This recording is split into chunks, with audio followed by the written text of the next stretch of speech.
Map, ito po yung bahay, oh. Sige. Tao po! Tao po! Tao po!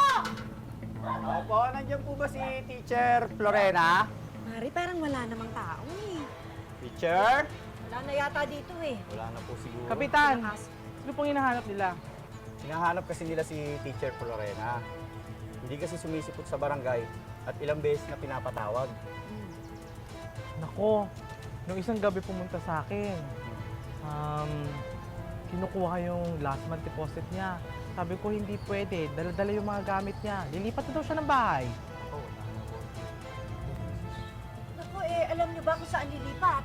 Eh, pasensya na po, ala po siyang nasabi. Hindi ko alam kung saan siya lilipat eh. Kung Mari, tinakasan ka na noon. Ba yan? Paano natin... Ay! Ayun yung impacto, oh! Ay, ay, ay, ay, ay, ay, ay, ay, ay, ay, saan tatakas? Ha? Ano? Ano ba? Ano ba dito? Kailangan mo bang papayaran yung mga ginawa mo sa anak ko? Ano ba? Lahat na yung mga anak namin? Ano pinagsasabi mo? Tama lang yung ginawa ko sa mga anak nyo. Dahil kung di ko sila tinuruan ng tama, lalaki silang basurang katulad nyo. Basura! Mas basura ka! Mas basura ka! Ah! Hindi ka, alay! Hindi ka tatakas! Tinakasan ka!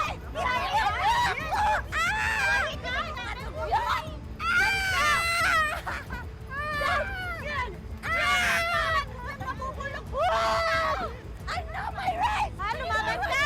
Tumayo ka! I know my rights! Ano may rights? Kasi! Ano? Kasi! Hoy! Sino mama? Ano ba?